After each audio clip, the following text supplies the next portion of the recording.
Jim and Will. What have they been watching lately? They're husky, hairy, huggable homos. Movie Bears Podcast. Hello all and welcome to the Movie Bears Podcast. This is episode 502 of a show where husky, hairy, huggable homos and friends come together to review movies either current or classic. And this week we've got two from the current column coming at you. We are going to be talking Ghostbusters, Frozen Empire, as well as the reimagining of that darling 80s movie Roadhouse. Of course, we had an opportunity to see this at South by Southwest, so that's going to be part of our discussion as well as our continuing coverage of that festival. Lots to talk about, lots to jump into, but before we do, let me introduce you to my co-host.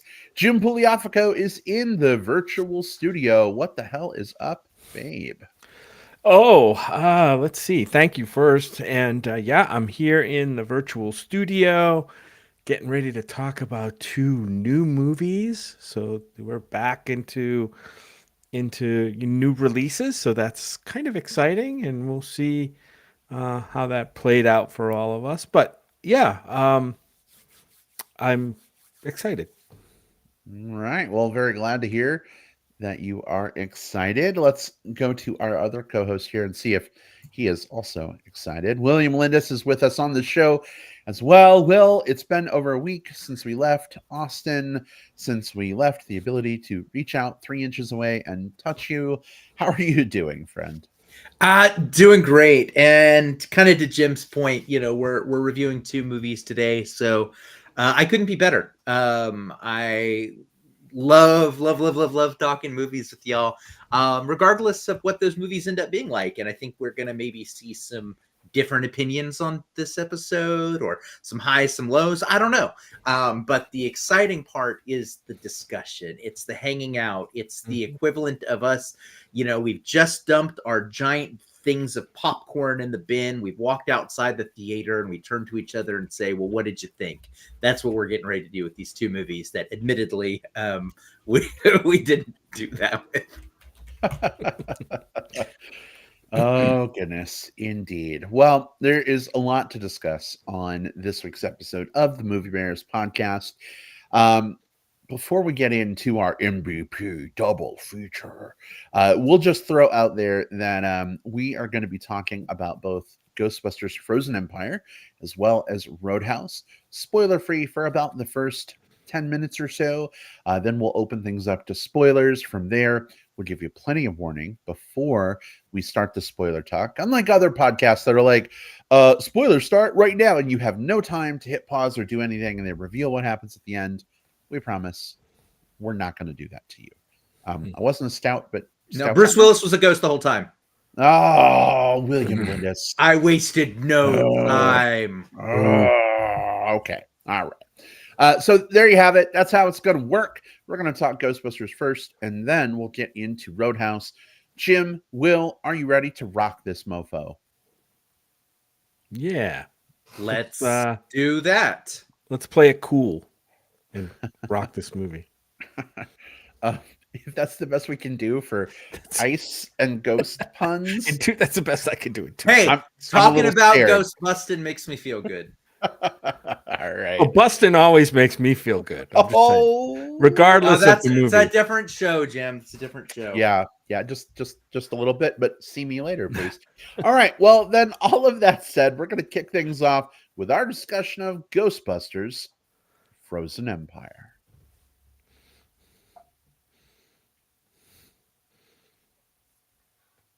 All right, Will, do us a favor. Go ahead and kick this one off. Being a child of the 80s like me, I know Ghostbusters was a thing when you were growing up. How did this one hit you? Was this a big win? Was this a big loss? Give us a little brief setup, maybe. And let's get into this with your thoughts first. Take it away. Yeah, so Ghostbusters Frozen Empire, while it's the 5th Ghostbusters film, it's the 4th in this main continuity, the sequel to the relaunch from a few years ago, which was a sequel to the original two movies from the 80s. It's a lot. It's a lot to sort of take in. But this movie follows this the extended Spangler family after learning about their legacy as Ghostbusters in the previous film. They've now moved into the famous firehouse from the original Ghostbusters film. They now have the vehicle. They're in the middle of New York City trying to protect everything. But there's this ancient artifact that unleashes this evil force, and they're going to have to all team up to keep New York from succumbing to a new ice age. I did not have a great time with this one. And I think the problem with it is this is a film that is very, very, very intent on trying to give fans what it thinks they want. And in doing so, it doesn't actually have its own identity, brand, or focus. When we get to the end of this movie, there are 11 main characters all jockeying for space at the exact same time. And I'm not exaggerating. There are 11 main characters that you have to deal with at the same time at the end of this film. And literally only one of them has a story arc. The others are just there because they appeared at some point in some other movie, or they were added in because the actor is very popular right now. There are, as with any of these types of movies, it's sometimes fun to kind of like play in kind of that member berries territory. You know, it's fun to see the logo. It's fun to hear the theme song. It's fun to see the traps and the little laser beams and all of that stuff. But unfortunately, that's all this movie is. It understands all of the set decorations, but it doesn't understand kind of the core of what it means to be a Ghostbusters movie. And I don't mean that as someone who has this like some sort of like, you know, sacred vessel movie that I want to hold on to. They were just a bunch of comedy movies starring famous comedic actors doing something kind of interesting back in the day. This doesn't understand that. It holds it with so much reverence, and it's afraid to sort of shake and do anything with it. I know some of that is the pushback to the 2016 one, which dared to have, you know, female leads. Females. This is a hard pass for me. I do like McKenna Grace in this. I think she carries this movie on her back because she's the only one that's allowed to have like a storyline or a plot or anything like that, and because of it, she's the most interesting one here. But yeah, man, this isn't really good. This isn't really good. Honestly, this actually feels like it's a franchise killer, not a franchise builder. I would be hard pressed to see another Ghostbusters movie after this. So hopefully you guys had a better experience than I did. All right. Well, thank you for weighing in. Jim, lightning round. Let's go to you. How did you feel about this one? Well, Will, is Ghostbusters slipping so low now that it's in the realm of the fast movies for you? Like the Fast and Furious movies? Is that where we're kind of heading with this? Can you? Maybe? I didn't like the last Ghostbusters movie, and I don't like this one. Yeah. I've enjoyed some of the Fast movies. I would rather watch a Fast movie than another Ghostbusters movie at this point. So it's fallen beneath it. All right, Jim, what do you think? I'm kind of in the same camp, Will, as you. I don't think I'm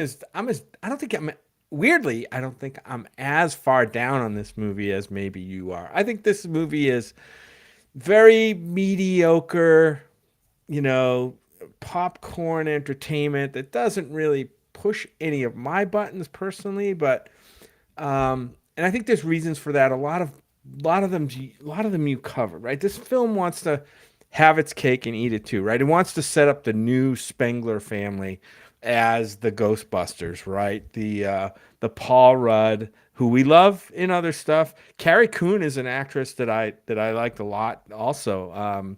If you've ever seen any of her TV stuff, she's really good. So it wants to set up the new Spangler family, which I don't think really works very well.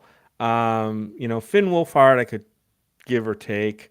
And then you mentioned McKenna Grace, who I think you're right. I think she's good in this, as well as kind of her foil in this movie, who's Emily Allen Lind. And we'll get into what that what that means later, because I think there's something to talk about around that. Uh, but yeah, they just never caught fire. And then of course they throw in characters like uh, the Dr. Herbert character played by Patton Oswalt. They throw in the Nadim character played by Camille Nanjiani for kind of baffling reasons to me, right? Like why they're throwing in all these characters. So I don't think it works very well on any level. I think it works at a very minimalist, mediocre level um, on all fronts, and I think that's part of the problem here. You know, it brings in the nostalgia factor with the surviving cast members from the original Ghostbusters, right? You have Ernie Hudson, Bill Murray, and coming back, as well as Dan Aykroyd. Of course, Harold Ramis had passed away a long time ago, so we don't have him. And so they want to leverage off that nostalgia, but they also want to kind of build up this new Spengler family, and none of it really works for me, because I really didn't have a strong nostalgia for this movie, to be honest with you. I like these actors as comedians, and I like a lot of what they do individually, but I just never really got on board with the original Ghostbusters either, and maybe that's part of my problem. But I think this is going to be fine for a lot of people. This to me is a wait. This is a wait for streaming film all the way, 100%. So yeah, I think I'm a little higher than you will, but not really go out and see it at the movie theater reaction. All right, Jim, thanks so much for giving us your thoughts as well. The delectable, the delicious, give me another D word that is really awesome. Dick. Dick. I know that's not the word you're looking for, but you said an awesome D word, and that's the first thing that came to mind. Whatever. The wonderful Ben Woolley is with us tonight. He says, "Good evening, my sexy, lovable bear friends." Hey, Ben. Hey, Ben. We didn't call you a dick, Ben. No. We may have inferred that you might have a dick. But we're just talking about D words. Delightful. That we like. How's that? Delightful. Delightful, delectable, delicious. Yeah. Demonstrable. Diatomaceous. Wow. Okay. Thesaurus.com. If we're making up more D words instead of reviewing the movie, that maybe tells you something about how y'all felt about the film. Ben, good to see you. Tell us how you felt, though. Tell us how you felt. Ben says he is what he eats, and if he eats, okay. Anyway, yeah. I think I was more positive on this movie than you fellas were, and I don't know, maybe I don't take these films as seriously. It's not that I think it was a great film by any means, but I had fun with it. It kept me awake, unlike some people who slept through half of it, Jim. Not half. You're exaggerating. Sure. 5 minutes. No, you can ask Kevin. But I don't know. I feel like the 2021 film was much more emotionally resonant for me, Ghostbusters Afterlife. We had a lot more of the story of the two, Spengler descendant kids and kind of their family struggles. And I don't know, the story just felt more personally rooted. And even though, yes, we had some crazy, ghost high stakes crap happening, it was a really triumphant moment when they picked up those proton packs and started doing some ghost busting there at the end. And with this one, I don't know, it was fun, popping out of the gunner seat. It's in the trailer of Ecto 1 and blasting a dragon in the sky. It's fun, it's fast paced, it's frenetic, it's cool. There's lots of great sound effects and stuff. It's visually really neat. And while it's, really good for munching your popcorn and just watching along, I just don't think it had the same gravitas of the first film. And I don't think the first film had a ton of gravitas until that end moment where, spoilers, I guess, for the 3-year-old film, Harold Ramis shows up as a ghost, right? And, that's where it kind of tugs on the heartstrings. And it got me. I cried in that moment. Ghostbusters has always held a very special place in my heart, especially because in the second movie they reference He-Man, and that's always a winner in my book. But with this movie, I don't know, man. I liked the kids in the first one, as I mentioned. I feel like the Finn Wolfhard character just has completely nothing to do here, but like look doofy and like say quippy things. The Jim, I think we'll get to what you were talking about with the that whole thing. So I won't really go into that. I think that was kind of the bright spot of the movie for me. Sure, to a But I degree. mean, I don't think there's anything super egregious here. It just wasn't super compelling. So like if you want to tune in for like a fun, popcorny, like special effects thing, I think this is it. There's not a ton right now in theaters that I'm excited about anyway. I mean, I guess Godzilla is coming this weekend, but like this might be a good option for you. But I mean, it also could be like a wait for streaming, you know. So it's a recommend for me. This hit square in the middle of my rating as neither like bad nor super good. But I don't think it's terrible. So I know we have so much to talk about tonight. Normally we go back and forth after our initial opinions. But are you fellas good to just jump into spoilers and bank that time there? Yeah, but Brad, when you said that this one is good for streaming, I think we have to be careful about crossing the streamings. Oh, well, you Yeah, know, no. don't let your Netflix and your Yeah. Hulu cross, or the universe could implode, or summon Zool. Is or that a something. reference I don't to know. one of the earlier films? It Yeah. is. Yeah. You're never It's- supposed to cross the proton streams. Don't because cross they the could- proton streams or the any other streams. Yeah. Apparently, Yeah. But anyways, no, yeah, let's Okay, spoil. cool. yeah. All right, listen up. We are going to spoil the shit out of Ghostbusters Frozen Empire. If you continue to listen for the next 10 minutes or so, you do so at your own peril if you do not wish to be spoiled. This is your chance. Skip ahead using the time index in the show notes. If you're listening on digital tape delay, Apple Podcasts, Spotify, blah, blah, blah, blah, blah. Or if you're listening live, feel free to step away for 10 minutes. Come on back for Roadhouse. We'll see you then. Spoilers are officially fair game. Where y'all want to start? I want to start with all of these damn characters that all decide to move within 10 feet of the firehouse just because it's narratively convenient.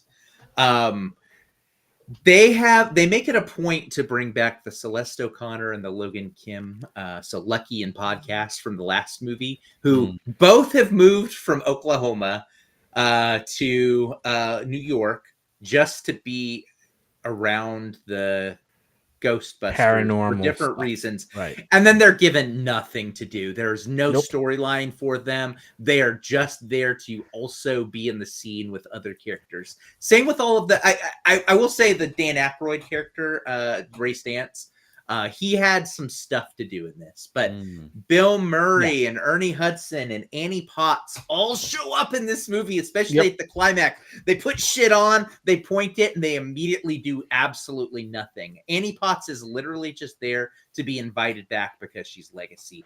And if anything, it makes this movie and this world, whatever, feel so small. It's the same problem I have with a lot of these nostalgia pieces. When everything has to be related to everything else, and it makes the world feel small, like only certain people are allowed to do stuff. And then it makes other things stand out all the more. Like the only notable character who didn't come back in this one is Rick Moranis. And you're like, oh yeah, it's because he's sort of retired from acting. So I legit was like pulled out of the movie thinking about that at times in this movie, because literally everyone else was paraded on just because, this movie really needed to cut, and again, nothing against them as performers, cut Bill Murray out. Sorry, cut Annie Potts out, or give them something to do, but just as it is, cut those characters out, cut Lucky out, cut Podcast out, and just make this the one where, if the last one we got to really deal with the Spengler legacy, let this one be the one where Ray Stantz gets his moment and really let him have more of the story. If you're going to do that Kumail Nanjiani stuff, let him have more of the story. If you're going to do these things, do them fully, but don't do them. I mean, but the thing is if you're going to do it, you do it. If you don't, instead, when you just run a whole movie of half measures, you end up with a 2.5-star movie, because that's the best you can. And you know why they do it? Because they feel that they have a fan base that demand that they pull out the greatest hits. You know what I mean? You gotta have that moment, like, oh my god, that's Annie Potts, and then nothing. All right, I feel like you're making fun of me right now, because I got excited. I got excited when Annie Potts showed back up. I fucking love Janine. That's what I'm talking I love the about. original cast. So like my problem is, like, y'all mentioned, the like extra characters. Like, why are we spending so much time on Patton Oswalt being Patton Oswalt? Why are we Right. spending so much time on Camille Najat, like doing the same fucking shit he's been doing for 8 goddamn years? Mhm. He is a one-note actor unless he's in something serious I haven't seen. Like, it just jettison all the extra characters and have a fucking Ghostbuster story with the new generation of Ghostbusters passing the torch, right? I think part of the reason they do that is they're trying to bring in new comedians with newer fan bases to try and get them synced into the franchise, by leveraging, right, these other actors. I don't know that it worked though. I don't know anybody who went to see this for Camille Nanjiani. They went to see it for Dan Aykroyd. They went to see it for Bill Murray. So it's head scratchy for me. It's half measures though, because if you're going to introduce new characters, if you're going to bring in Kumail Nanjiani and Patton Oswalt, Paul Rudd, whatever it is, to sort of be kind of like the new like comedians that are holding this thing forward, you make them an integral part of the story in whatever way. If you're bringing back the existing cast because you want that moment in the trailer where people go, cool, Annie Potts, I'm going to go see this, then you do something with it. But they decided to do neither. Right. And that's the biggest problem. And again, as I'm left with it, I can only go off of the characters that did have stories. And really it's McKenna Grace's Phoebe, who had a lot. The ghost she meets, we'll talk about here in a moment. Her relationship with Carrie Coon, the Kumail Nanjiani trying to figure out what he is, and then Dan Aykroyd sort of like trying to. Those are the only characters that had much of anything to do, and most of that does go back onto the Phoebe Spangler character. So I think that's probably a place to just jump in at this point, especially because we do have so much to talk about with another movie as well. Do you want to dig into the Phoebe stuff, Jim? You kind of started to earlier before the spoiler jump.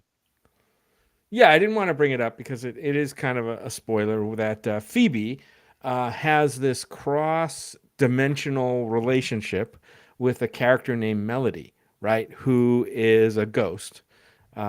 She's one of the spirits, and it's an interesting friendship / relationship that the movie. I don't know if I can say the movie explores it, but they kind of put it on the screen and like let you think of it what you might. Okay, and I definitely think it was coded in kind of a queer way for Phoebe. Right? She's not your typical feminine female character, and I liked. I kind of liked what they did. I'm not sure the movie had enough conviction really to pull it off fully, but they gave it a half effort anyway. And I appreciate that they at least tried to show that representation of a different kind of relationship other than, the heteronormative relationships that we typically get in these movies. So, so I'm giving them like a C plus for at least giving that a little bit of effort. I don't know what you guys thought of it, but I thought it was kind of one of the most interesting things in the movie, if not the most well done. It's a 2.5-star relationship. It's a half measure. They put just enough into it to where you can read into it, but not enough to offend anyone. I'm kind of, unless it's done tastefully and with purpose, I'm kind of beyond at this point, like sifting through the sand trying to find representation when there is representation that exists out there. So I'm a little more hesitant to give it like the C plus for that part of it. I did think the characters were cool. Don't get me wrong. I did think that was one of the more potentially compelling parts of the movie. But again, you have to keep cutting away from that to do other shit. To show a ghost. So you can't really spend any time with it. And I really like they're the two, I think, the strongest performers in this movie, because again, the others don't have anything to do anything with. McKenna Grace does a lot there. And then I really loved seeing Emily Ellen Lynn. She's she was Snakebite Andy back in Dr. Sleep, and I really liked her in that too. I was excited. I had that, I even as someone who grew up on Ghostbusters, I had way more of a like, oh, cool, it's her when she popped up on screen, just because it was something that was more exciting and more novel and less like a, like I knew they were kind of deliberately hitting me in the member berries, if that makes sense. What'd you think, babe? Yeah, I think that I think it should have gone harder with it. I think that maybe they were afraid to make that super firm leap into it being like a Phoebe in love with this character arc. Well, not a character. Yeah, I guess it is a character arc, but like, you know what I mean? Like really, they don't want the Ghostbusters woke hashtag showing up on Twitter. yeah, it's frustrating to me. Would have been great if like they really had just gone for it. But again, they got there and then they pulled back from it. But for me, it was easily the most interesting part of the whole story of this film. So I liked it. I don't know that I loved it, but again, that's why this was a 2.5 out of 5 for me. You know, just kind of middle of the road. Could have been a lot better. I'll be honest. Even though I enjoyed this movie, I think more than either of you did. I kind of hope they stop with this one. Like, Yeah. I don't feel like there's anything left in Ecto 1's tank at this point to keep it going. But that's me. The next one's gonna have to start with all 11 main characters all popped in because they were in this last one, plus the 3 or 4 new ones. It's going to be bloated. For at this point, for them to make another one of these that's compelling, they're going to have to do something like radical and interesting and with determination. And they've proven to me over the last 2 movies that that's not where their head's at. Mm-hmm. That would be a total tonal shift for this franchise. It would. Yeah. It would. Yeah. So I will just go back and watch the first Ghostbusters anytime I think about this one. I'll probably never see this movie again. And I don't mean that out of like, oh, I hate this movie. I've said before on this show, like I would almost rather watch a movie that makes bold swings and just completely like shits the bed on it. I would way rather watch that than something that just is so afraid to make a decision that it ends up being kind of dull at the end. And I think that's where this one is. This is a better movie than a lot of movies, but it's, I think, almost worse for not being better or worse. Yeah. Yeah. All right. Well, I think we've plumbed the depths of this one. Are you fellas ready to make the switch over to another reimagining of an 80s property? Yes. All right. Let's see if this one does any better. And thus ends our discussion of Ghostbusters Frozen Empire. And now I'm thinking, like, if Elsa and Anna and Olaf had come in as part of the Frozen Empire, that would have made the movie so much better. But that didn't happen. No. Unfortunately. I think it would have been better as a baseball movie if they called it Ghostbusters the Frozen Umpire. Ghostbusters Ghosts in the Outfield. And it's sort of like Angels in the Outfield, but it's like the ghosts are playing baseball. Something. I don't know. They had they had toys that were like, oh, I'm a baseball player. Now you pop open my stomach and there's like a giant tongue inside. The Ghostbuster toys back in the day. Is there angels in the outfield? Right, this would be ghosts in the outfield. Yeah. All right. We're spinning out ideas and we got better things to talk about, I think. So we're going to go ahead and shift gears and dig into our discussion of the reimagining of Roadhouse.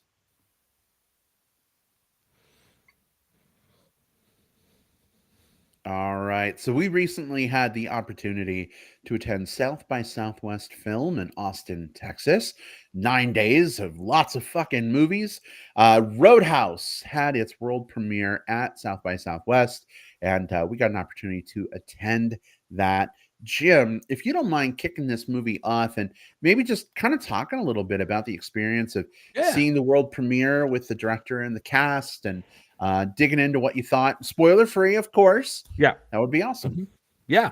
So Roadhouse is the new reimagining of the 1989 Roadhouse movie with Patrick Swayze, the beloved in some circles Roadhouse movie. Even though when it came out, it was really ripped apart by critics, was not very well received, but the public seemed to really take to it, and that's probably due to the charisma of Patrick Swayze, who unfortunately is no longer with us. But in this one, we have Jake Gyllenhaal as the ex-UFC fighter Elwood Dalton, who takes a job as a bouncer at a Florida Keys or Roadhouse bar in the middle of the Florida Keys, only to discover that this paradise is not all it seems.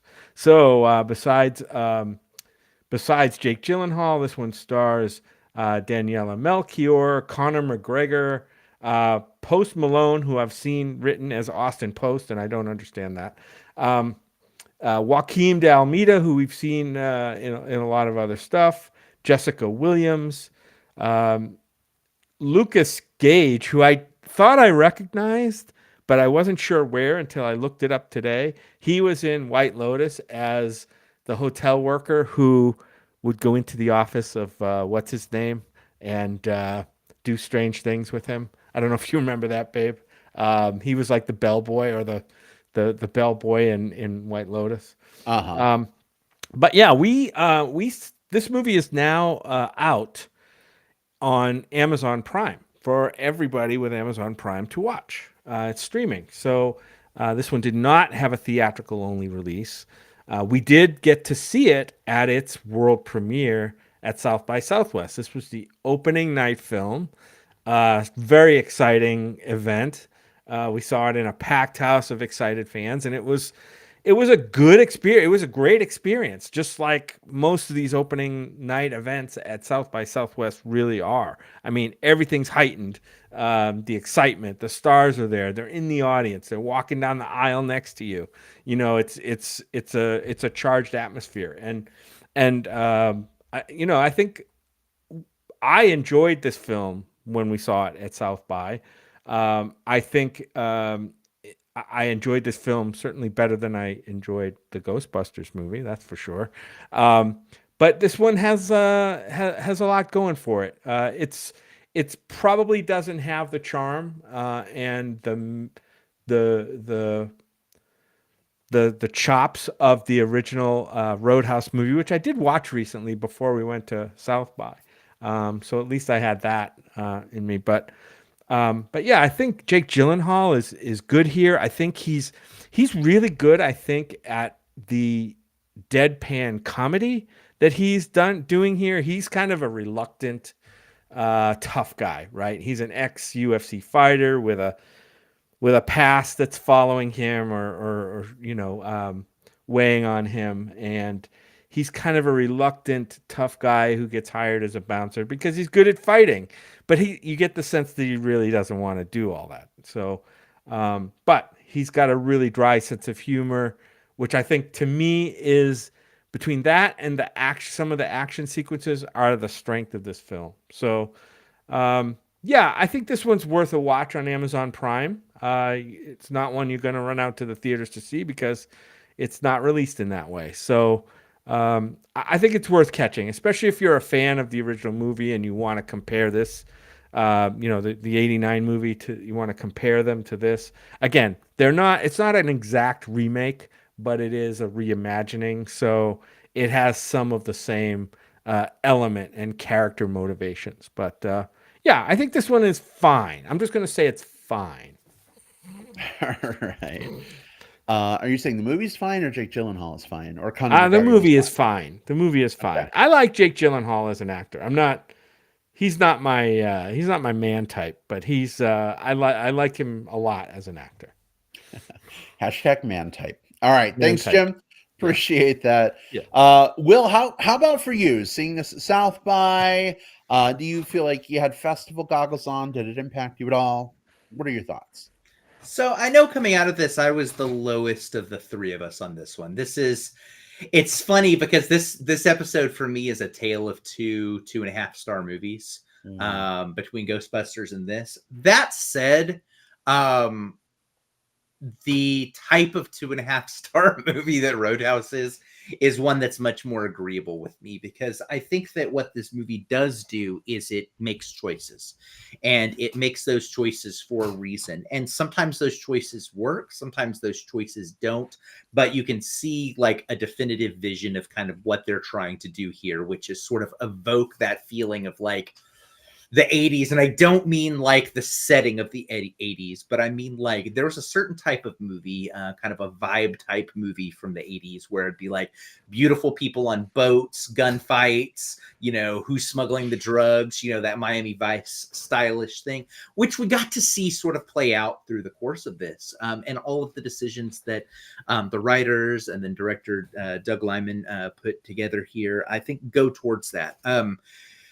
I didn't love, like, this is a movie that really lended itself towards a lot of like stoic quips, and when the jokes work, they work. When they don't, they land really fucking hard. And it's one of those things where it's just like they almost, I wish they had like kind of held back a little bit more on some of those, but at least, again, I got the flavor they were going for. I got what they were putting out there. Same with some of the fight scenes. Some of the fight scenes looked really, really good. Some of them, there was just a lot of, every movie in every scene, even like a quiet drama where it's just two people sitting at a table, have visual effects. That's just like part of movies. But when they draw your eye, that's when it becomes distracting. And some of the fights felt a little CGI-y to me. Others looked great. So it really just depended on what they were doing here. But again, I liked what they were attempting to do. I don't think they were fully successful all of the time. And I also worry because we saw it at the best possible venue, right? We saw this movie in ideal circumstances. A crowd of 1,100, 1,200 other people, just all kind of ramped up and ready to go. And I really worry. I have not rewatched this one. So I will say that. But I really worry about the distribution on this one being kind of a straight to prime type thing, because it goes from kind of an ideal circumstance that we got to see it in to I would say non-ideal. This is a type of film that sort of begs to be seen on a screen with people going like, yeah, as opposed to like, I guess I'm going to watch it while doing my laundry. Yeah, super get where you're coming from there, Will. I will say, and I guess I'll launch into my thoughts. I've seen a lot of people seeing this movie, watching it at home, who are really excited about it, who enjoyed it a lot and had a really good time with it. And it's kind of run the gamut of like, people who might really normally enjoy action movies. It's like, okay, yeah, of course this one trips the triggers. But like, I've seen people who, to be frank, come across as like snooty film snobs watching this on their own. I don't know if they were doing laundry or not, but they were like, hell yeah, this was awesome. So I do think it's cool that this movie has some legs to please people like it is, even though it's a watch from home on Amazon Prime and not necessarily go see, in a movie theater. I think about the festival goggle thing, right? We talk about it a lot on the show. And I always worry that like, because I saw it with like such a juiced up crowd, that like that's influencing, how I view the film. And I think in this case, I mean, I haven't gone back and rewatched it, but like the original Roadhouse is near and dear to my heart. It's one of my favorite movies ever. There's a backroom sex scene that I really, really liked when I was, watching this when I was a younger person. But going into the new Roadhouse, I was actually like, God, are we really going to see this? Like, the first movie of South by Southwest is a remake of Roadhouse. Like, maybe I'll run into Jake Gyllenhaal outside a bathroom again. That could be cool. But like, I don't know. We'll see. But I actually really, really enjoyed his performance in this film. And I know we were talking a little bit about this last week. And, the last 12 years, we've been trying to figure out where my fucking funny bone is. Because I'm so weird with comedy. Like, things that make other people laugh hysterically, I'm just like, what the fuck? And I think you all zeroed in on like the like deadpan straight man like quippy thing is like maybe or like straight person quippy thing. Well, not even straight, like they can be bi, whatever, but like, you know what I mean? Like deadpan, cold, say something offbeat and it's funny. And it just had me rolling through the whole movie. I mean, I was constantly laughing at this character, but like also too, the fights and stuff in this one, even dare I say it, above and beyond the original Roadhouse, these fights felt kinetic. They felt powerful. And unlike a lot of other movies where you have these fights happening and like someone gets punched in the face like 25 times and there's like a thin little trickle of blood coming out of their mouth, like Jake Gyllenhaal gets punched in the fucking face and all of a sudden like he's got a black eye forming. Like it feels like the hits have power behind them and have like real consequences. Like if Jake Gyllenhaal or Conor McGregor like makes a strategic move to like take a gut punch in order to, you know, make a face hit, it feels like they're sacrificing something to get hit like that to try and get a hit in. And so it was really exciting for me to watch the back and forth between those two as they were battling it out. And we'll get to spoilers, of course, but I don't think this is a spoiler because there's some of it in the trailer. There's lots of, you know, male eye candy in this one.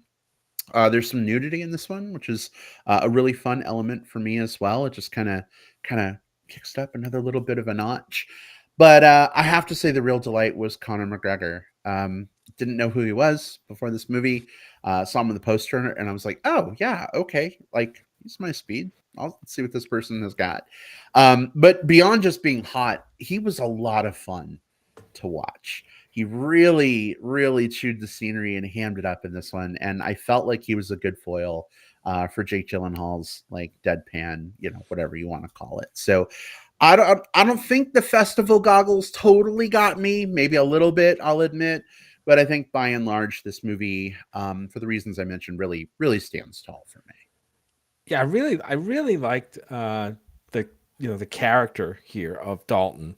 I like the characterization of Dalton. I like the way Jake Gyllenhaal plays it. I think he was good for that role.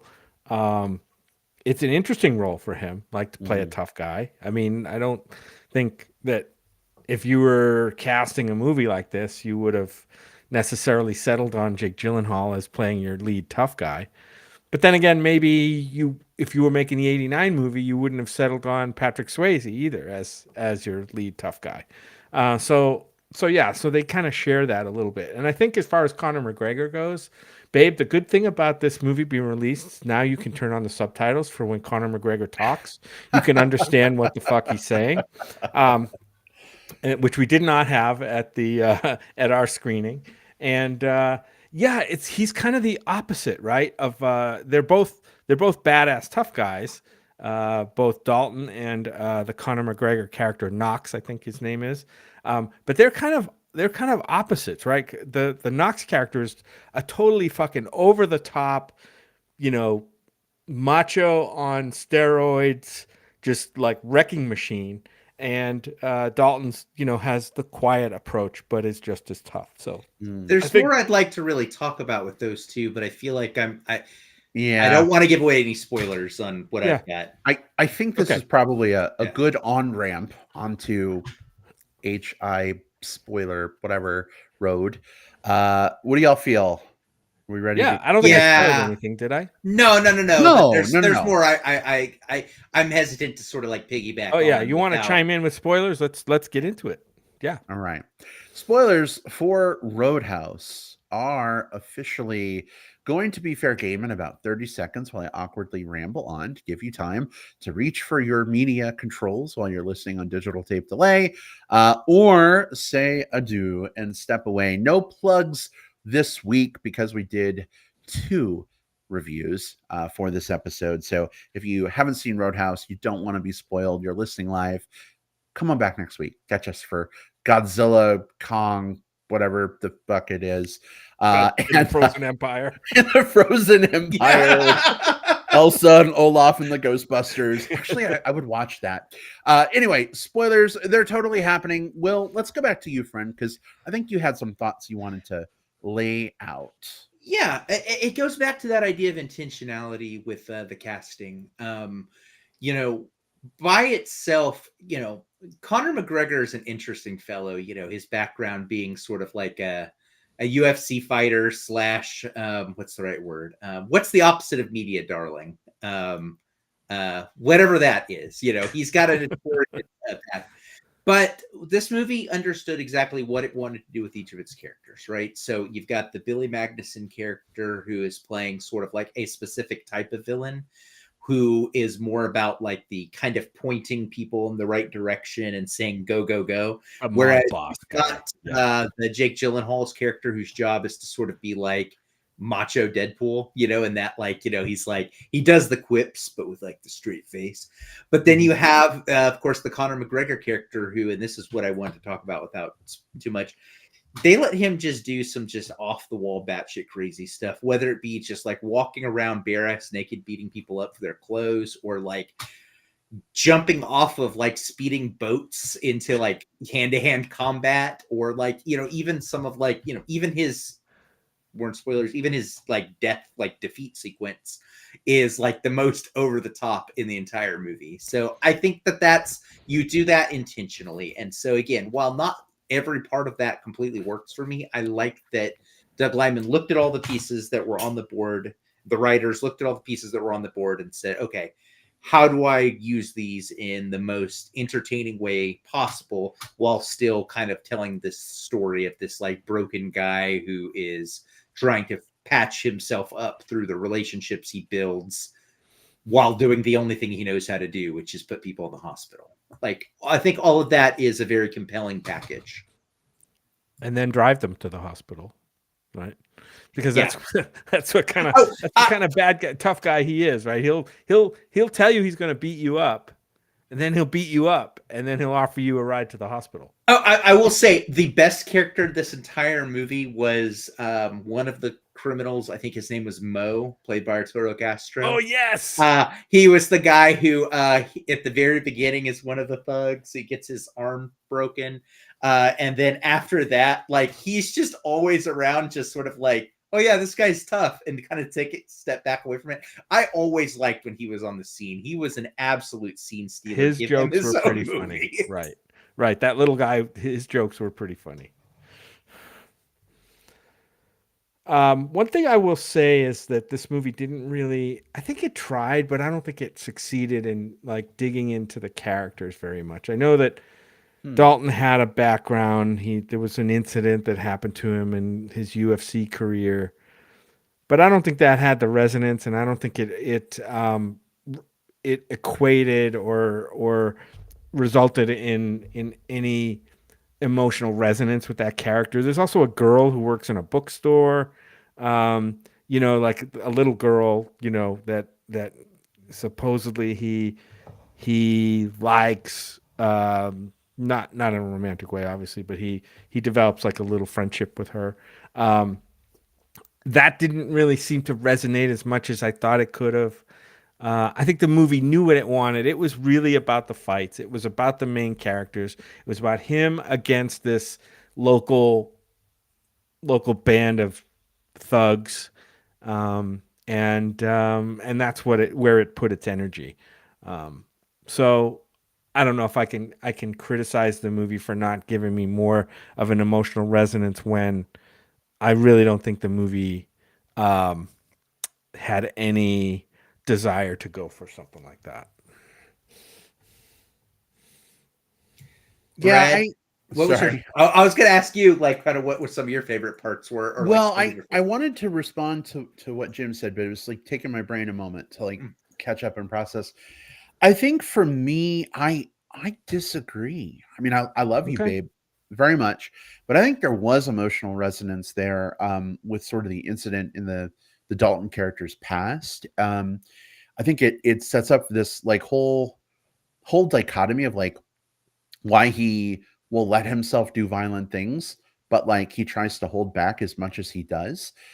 There's scenes like in the beginning of the movie where like, these thugs are showing up at the Roadhouse bar and they're like beating people up and doing shit. And like, he will use a certain amount of force with them, but like, he would rather like kind of deadpan quip and like throw them around than just like in the fight instantly and give them a fucking beatdown. And I found myself wondering, like, why doesn't he just like totally brutally kick the fucking shit out of these people and just end it right now? And then we find out later in the movie he had a moment where he was doing that and his emotions got away from him and he fucking like killed a guy.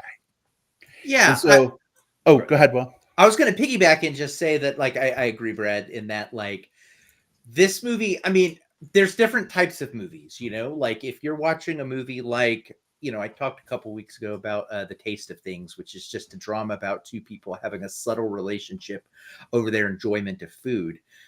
That type of movie is going to have different dramatic stakes than any action film because they're different genres, they're different films. That's just the way they work. And I think that with an action film, you don't have to necessarily, to get emotional resonance, you don't have to spend a ton of time in that backstory. You just need enough to feel that you've got the actions are motivated, and we can move on to sort of like how those things play out. And I think we got to see that. You know, we got to see him coping with some of his stuff in the past through the UFC stuff. I don't think we needed to dwell super long on that. Like I got enough to learn like, hey, No. he fought too hard at one point. He killed a dude. It ruined his career. It made him a public like enemy as well, because people were like, "Oh, you're the dude that killed the guy." Like everyone knew him because you knew he was on like TMZ, and like probably people joking about him on like the equivalent of like, you know, Colbert or whatever, like the late shows are, you know, like all of those different things had to have happened in his past. And so we get to see that, you know, like, hey, he's holding back more probably so than he should. So that's where I saw it from, which I think is sort of like what you were saying, Brad. Well, yeah, I agree with both of you. I understand that, like the movie, I saw that reveal as okay. This kind of solves a mystery as to why the character is the way he is.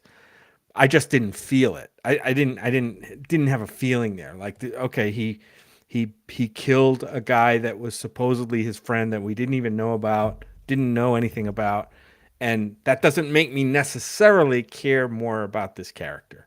So, yeah, it just, I don't know, it just didn't hit me in a way that made me have more empathy for the character than I already had. And that's fair. I It's mean, fair, yeah. that's totally valid if it didn't hit you that way. I think, you know, it's just, I don't know. It's very subjective. I do want to say though that I really appreciated the Roadhouse bar itself and just how absolutely Was fucking cool. Yeah. destroyed it was by the end of this thing. It really felt like, you know, they were really fighting for something there, more, maybe even more effectively than like in the 80s movie where it was more of just, you know, background dressing. Like this Roadhouse bar felt like something honestly to be fought over and won, and I appreciated how they did that. I love the you know, again, kind of with the intentionality, the design of the bar lent itself to good fight scenes, but it also lent itself to good moments. So like, okay, so when I talk about like there's parts of this movie I like and parts I don't like, and that's why I come down the middle. A lot of that comes to me for the I sort of dislike the back half of this movie once things start to get bigger. There's more stuff happening on the boat, happening like in cars and stuff like that. The stuff that's happening around the roadhouse itself, which is, I would say, more so. I guess there's some stuff towards the end of the movie, but I'd say the first half of the movie is a little bit more contained. Is the stuff that really, really, really worked for me, and I wanted to see more of. Like, there's one fight where the band is performing on stage, kind of behind like this little like chicken wire style fence type thing. Mhm. And as the fight happens, they just keep singing, and it felt so weird. It gave me that feeling of just like an extra little like flavor of like personality to this bar. It reminded me of like Mad Max Fury Road, how at any given time there would just be a thing on a car somewhere, and you'd just be like, huh, I'm glad they made that decision because it just added to this world. That band performing behind there while the fights were still happening let me know not only did these things happen all the time in this bar, but also this band has been in this exact situation before, and they're still getting paid to perform, so they're just going to keep performing. I thought that was really cool. Yeah, a couple things there. I actually want to do a little research about the bar, the building that they used to film this in, because it appears to me like it was an old like tiki hut kind of bar slash restaurant that they took over for this movie, like a Polynesian a Polynesian nightclub or something, kind of in the middle of nowhere. So I wanna maybe do a little research on what the building was. And you mentioned the music, Will. Interesting side note that has to do with South by Southwest. And we mentioned like the people that you meet, right? Just being at the thing. So I'm in the concession line for this movie, and this guy comes up. He's got kind of like this white jacket on, right? So I knew he wasn't just a regular schmo like us. And he come in and he comes up. He says, "Oh man, can I get in front? Kind of in a hurry." He says, "I'll buy you a drink." And he's talking to people. He's like, "Oh yeah, I did the music for this movie." And sure enough, he's the guy behind the chicken wire, doing the music of the movie. Who bought us drinks? So there you go. That's That kind was of awesome. that's kind of the fun craziness of Yeah. South by, right? Like, Yeah. I know that, like, because we all got there, and then like Jim, I think you went out to the concession line, Right. and that guy was standing there for a minute, and he was like saving all of these seats, and Oh, he ended up sitting near us too. Yeah. yeah, you're not supposed to save seats, but it happens. If you're saving one seat, you know what? I don't fucking care. That's fine. He was saving like 12 seats, and a lot of people were super unhappy with him. Anyway, he got other people in his group to like barricade the seats, and then he ejected. He left, and I'm like, okay. He put these other people in a position where now they have to fight off the whole I know exactly how that happened, right? So like Yep. the talent gets these reserve seats in the middle of a theater, right? Which he probably got. He probably has a reserve seat like for he and his significant other or whatever, right? To sit and watch the film right there in the middle. But he probably has all these friends in his orbit that could not get the same filmmaker passes for. So he had to go in early, stake out all these seats for people who friends of his that didn't have filmmaker passes, and then wait till they got there and then take his seat with over by Jake Gyllenhaal. Yeah. Yeah. It's crazy. Super fun though.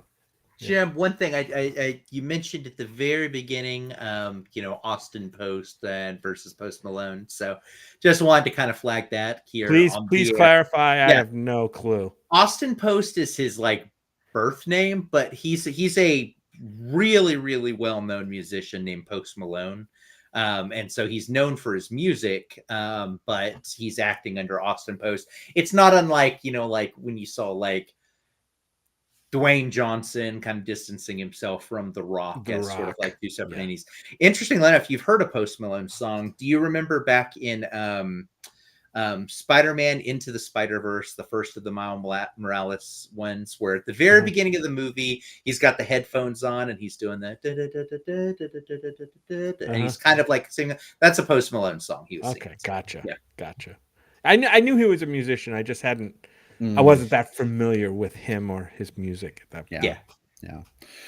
Well, I love that we got to see this film at South by Southwest. It was a really great way, I think, to open the festival, even though I was kind of dreading it going in. Kind of set the tone, even though it was an Amazon Prime release and not like a big movie theater release. Jim, you're making a face though, so go ahead. Please. No, I agree with you. It doesn't sit right with me that this did not get a theatrical release. I think you were right, Brad. I think this movie kind of deserved a theatrical release, right, where people could see it on the big screen in a communal setting. Whereas just sitting, I think sitting and seeing it at home is going to rob it of some of its impact on people. It might, but I'm buoyed by the fact that lots of people are watching this and seem to be really enjoying it. And we have more people watching right now listening to us talk about Roadhouse than we did about a fucking Ghostbusters movie. So maybe that's a little telling. By the way, hi everybody watching. Yeah. Hey everyone. And regardless of everything else, I know that Brad, this one, this movie roundhouse kicked you in the face in the best way possible. And that's exciting too, because what I love about the festival experience is that the movies, whether it be the headliner, whether it be the independent film that you're one of 3 people in the theater to see, or anywhere in between, the ones that just sort of take you by surprise and suddenly are like, I'm still thinking about this thing. And I know this was like that for you because you flagged it last week in our South by coverage episode. And even at the festival, I remember multiple times someone would come to you and you're like, I'm still kind of thinking about Roadhouse. And I think that is really fucking cool. And I'm glad we got to be a part of that experience, and we got to have that. This movie kind of sucker punch you. Yeah, absolutely. And like you said, in the very best way. Do I think it's the best movie ever? No, I absolutely do not. But it was a lot of fun. And I have to give some props too for Jake Gyllenhaal, like transforming his body for that role. Wow. He had like abs on tops of abs that had abs. So I could never do that. Props to Jake Gyllenhaal. He Dedication to the craft. He did not look like that when I ran into him outside the bathroom a couple years ago. And it sounds like I'm a real creeper. I keep bringing that up, but like I was just struck by like how tiny he was, and then to see him in this film like so fucking like bulked up and just explosively like I'm like, wow, that's a huge change. So Yeah, no, that's not creepy at all, Brett. Now, what is creepy is the fact that you've set up residence in the bushes outside of his house. That is a little past. I'm saying maybe beyond the pale, that one, but running into him outside the bathroom, that's normal. Jake Gyllenhaal, that is not true. I have not set up a duck blind outside your house that you know of. So anyway, Duck all right. blind. Duck blind, fuck blind, what? Anyway, listen, I think we've gotten punchy ourselves, which usually means we've wrapped up all the big things we want to talk about. Unless y'all have any final thoughts, I say we let people know how to connect between now and next week and eject from this one. What do you say? Sure. I like it. All right. So next week we are going to be coming at you with the new Godzilla Kong movie. Is it also something Empire? I forget the title. Yeah, good question. I'm now looking at my tickets. X-Kong, is it? Yeah, Godzilla X Kong, the new Empire. The new Empire. That's why my mind went to Frozen Empire, because they both have Empire in them. Anyway, whatever the Godzilla Kong thing is, we're going to get next weekend, relative to this recording. I hope it's good. We'll find out. We're looking forward to chatting about that with you. We'll also be talking about Immaculate, also coming out of South by Southwest Film. Our coverage continues. But between now and then, if you want to chat with us about film, hairy chests, smooth bodies, what you had for breakfast, I don't care. Let's talk about how you can do that. Jim Pugliafico, how can people connect with you online? You can go on to Letterboxd and see all of my movie ratings for the last couple years. My handle on there is at JJP Out West. That's my username there. So catch me there, just or catch me on Facebook under my name, Jim Pugliafico. Drop me a DM or a Facebook Messenger message or something. Let me know you're out there. All right. Thanks, Jim. Will, how about you? If you want to chat about films, you got to have Letterboxd. When you said that, if you were earlier, I was like, oh, Spice Girls are in my head for some reason now. I'm on Letterboxd. Look for the Movie Bear. Look on Facebook under William Lindis. Just look at the other different social media platforms that exist out there. You all know what they are. They have billions of dollars of marketing budgets. Just go to one of those and look for some combination of the Movie Bear, and you might find me there. All right, excellent. You can find me on Letterboxd as well at iBradPro, where you'll see that I positively reviewed Arthur the King, the Mark Wahlberg / dog movie that has nothing to do with God, despite the trailers, and was actually a pretty fun ride. That's a backhanded plug right there. I don't know if you saw what I did, but it happened. You can also find me on Facebook. Just look for Brad Harris. I'm the one that likely has Chub, Chaser, Bear, Otter, Dolphin, Wolf, whatever friends in common with you. Please just send a message first. Let me know you are a real person, not a bot. If you're a bot listening to this, though, you're probably going to tell me that you're a real person, so it's going to get confusing, but I'll try to sort it out. Love you all. Thanks for tuning in. Great hanging out with y'all. And we'll see you next time. Also, I will stamp y'all out of my vocabulary at some point soon. That's what happens when I visit Texas, apparently. Anyway. Yep. Sorry, goodbye. Haas. It's with you forever. We'll see you later, folks. Take care. Goodbye. Bye, y'all. Bye.